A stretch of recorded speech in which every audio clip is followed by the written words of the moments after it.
Assalamualaikum warahmatullahi wabarakatuh. Saya Ryan Demir Fasya dengan NIM 22102105. Di sini saya akan melakukan presentasi dari patofisiologi gonore pada blog GUS case 2. Sebelum mulai, yang pertama itu adalah Tuan W berumur 40 tahun, di mana dia itu datang dengan keluhan kencing nanas sejak 5 hari yang lalu. Nah, dia dapatkan faktor risiko dari beliau.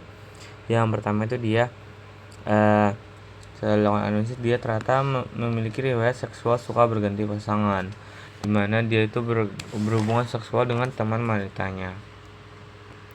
Nah, hal ini bisa menjadi faktor risiko dari infeksi menular seksual, itu berupa salah satunya adalah gonore. Jadi bisa terjadilah transmisi dari Neisseria gonore. Di mana lalu juga di mana untuk Neisseria gonore sendiri ini transmisikan melalui hubungan seksual, sehingga nanti bakterinya akan masuk ke lumen uretra dari pasien yang bisa menyebabkan keluhan. Lalu dia juga pernah mengalami keluhan yang sama 2 tahun yang lalu, berarti menandakan bahwa pasien juga telah mengalami keluhan yang sama pada 2 tahun yang lalu.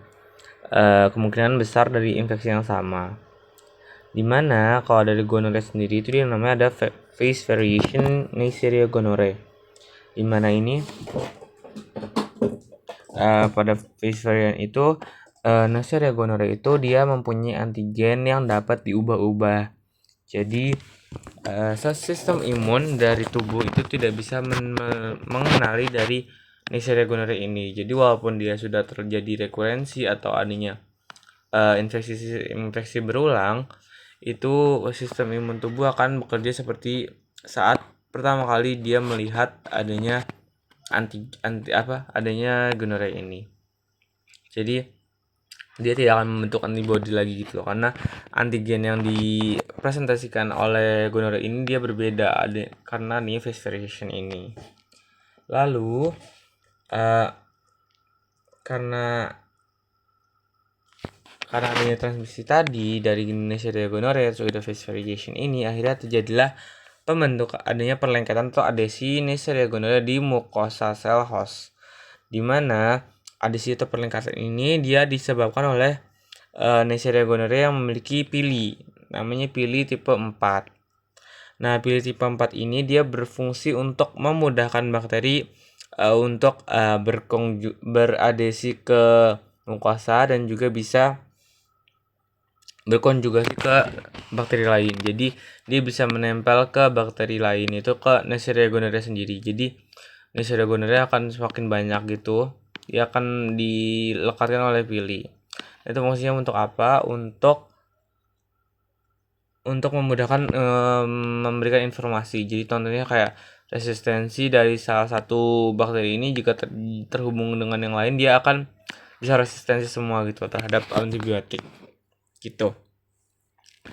Nah, lalu bakteri juga akan melepaskan protein OPA atau obesity protein associated, di mana ini akan membantu bakteri sendiri ini untuk menempel ke mukosa, dan akan terjadilah endositosis atau masuknya bakteri ini ke dalam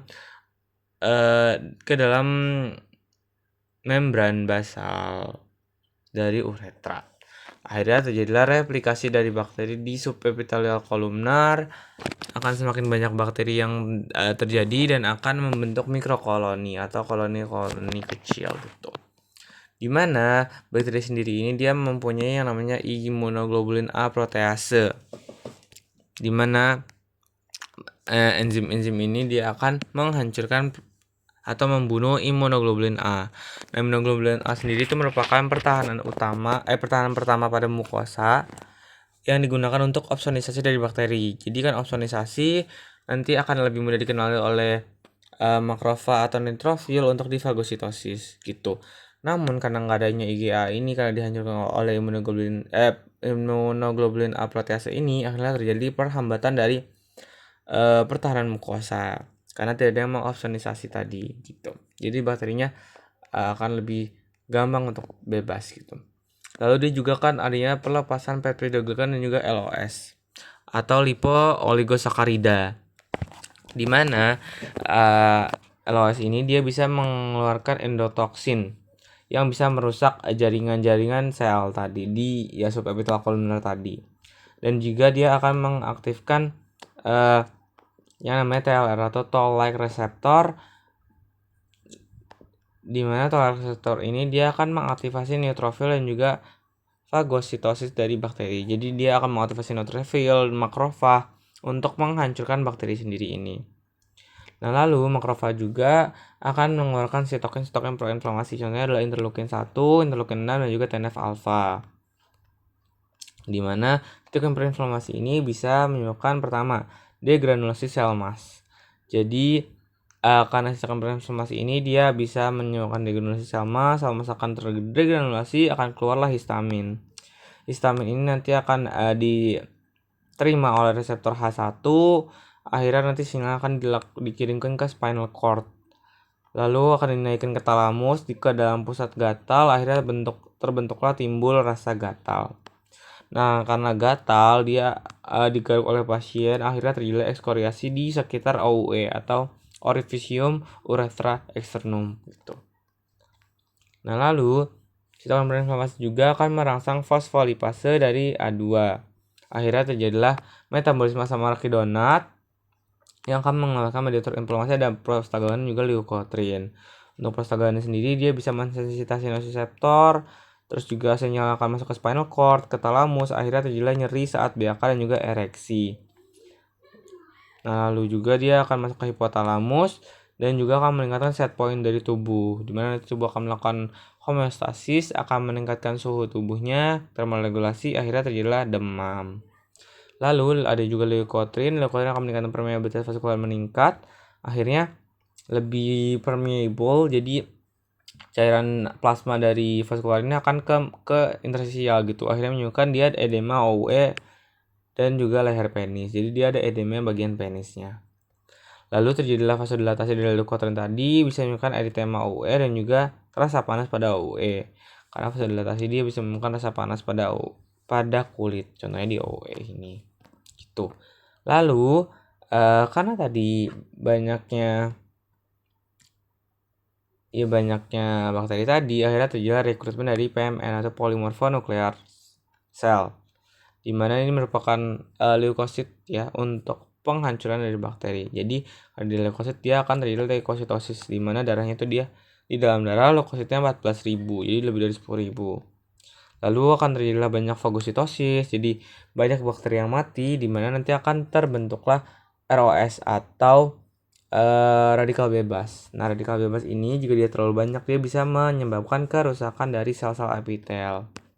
Nah, kerusakan dari sel-sel epitel ini akhirnya bisa menyebabkan adanya sel-sel yang apoptosis dan juga menjadi debris. Nah, lalu dari bakteri juga dia itu memiliki yang namanya katalase. Nah, katalase ini dia itu akan membuat bakteri jadi tahan terhadap sistem imun. Sehingga dia karena dia bisa memecah H2O2 di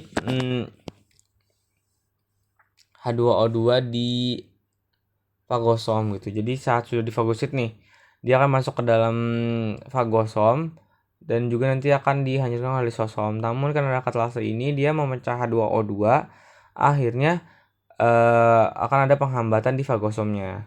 Jadi malah tidak jadi dihancurkan, malah bakterinya akan replikasi di dalam neutrofil sendiri, malah makin banyak gitu, jumlahnya akan makin banyak. Lalu karena tadi dia mampu bertahan di epitel mukosa juga, dia bisa dikeluarkan saat miksi atau saat berkemih gitu. Karena tadi kan adanya urin yang bernanah gitu. Nah, lalu itu menyebabkan dia di urinalisisi ada terjadi bakteri karena bakteri dari Neisseria gonorrhoeae ini. Lalu juga pada pemeriksaan gram akan ditemukan bakteri gram negatif di Diplococcus, karena untuk Neisseria gonorrhoeae sendiri dia menemukan gram negatif di Diplococcus. Nah, untuk pemeriksaan dari gram sendiri itu dilakukan dengan cara metode milking. Jadi nanti penisnya akan diurut sehingga keluar cairan mukopurulennya, nanti akan dimasukkan ke dalam objek gelas, akhirnya terjadilah pemeriksaan, nanti didapatkan gram negatif di Diplococcus gitu. Tadi dia merusak epitel sekitar, akhirnya banyak yang mati dan juga menjadi debris.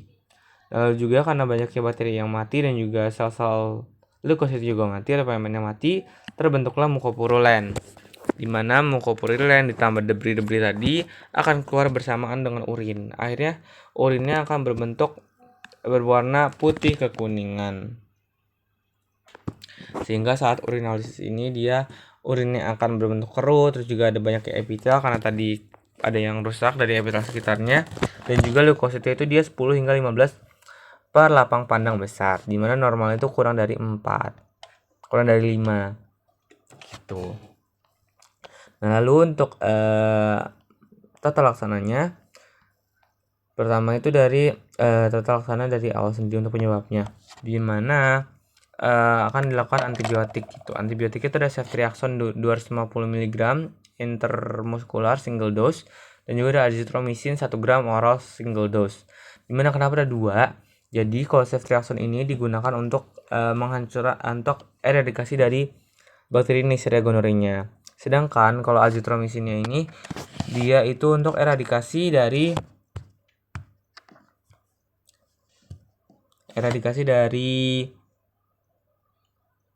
non gonorrhea, karena kalau dari gonorrhea sendiri ini dia itu biasanya diikuti oleh non gonorrhea, dimana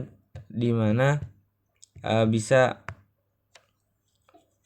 diberikan azithromycin ini gitu. Jadi kalau yang untuk Urethritis gonocockusnya atau gonorrhea dia diberikan ceftriaxone, kalau non gonocockusnya atau non gonorrhea dia azithromycin gitu.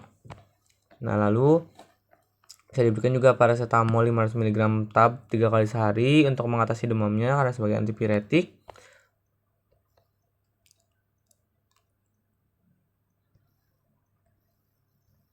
Lalu untuk non farmakologinya itu bisa diedukasi bahaya seks bebas dan juga infeksi menular seksual, karena dia sering sekali seks bebas ya seksual dengan teman wanitanya padahal dia sudah mempunyai istri gitu. Lalu kalau yang sudah lama juga jadi hindari seks bebas agar biar terhindar dari infeksi menular seksual lainnya gitu. Baik, mungkin segitu saja yang bisa saya sampaikan. Terima kasih.